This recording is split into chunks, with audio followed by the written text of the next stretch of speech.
प्रदोष स्तोत्रम्।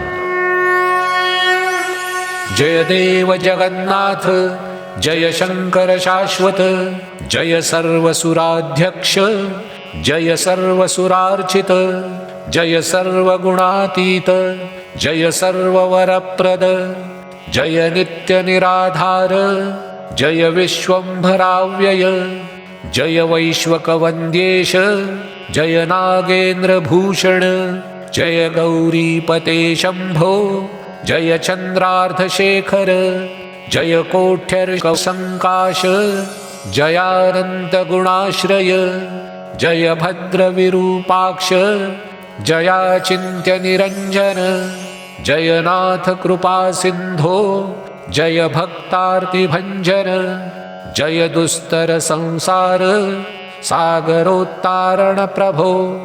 प्रसीद मे महादेव, संसारार्तस्य खिद्यतः, सर्वपापक्षयं कृत्वा रक्ष मां परमेश्वर।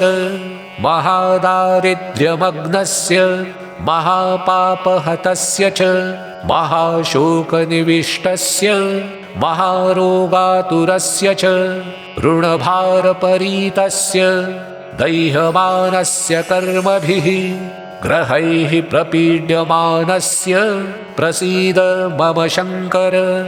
दरिद्रः प्रार्थयेद्देवं, प्रदोषे गिरिजापतिम्, अर्थाढ्यो वाथ राजा वा प्रार्थयेद्देवमीश्वरम्। दीर्घमायुः सदारोग्यं, क्रोशवृद्धिर्बलोन्नतिः, ममास्तु नित्यमानन्द प्रसादात् तव शङ्कर।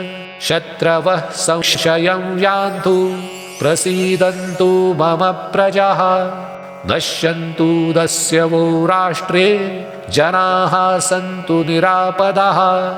दुर्भिक्षमारिसन्तापः, शमं यान्तु महीतले, सर्वसस्यसमृद्धिश्च भूयात् सुखमया एवमाराधयेद्देवं, पूजान्ते गिरिजापतिं, ब्राह्मणान्न भोजयेत्, पश्चाद्दक्षिणाभिश्च पूजयेत्। सर्वपापक्षयकरी, सर्वरोगनिवारणी, शिवपूजा मया ख्याता, सर्वाभीष्टफलप्रदा।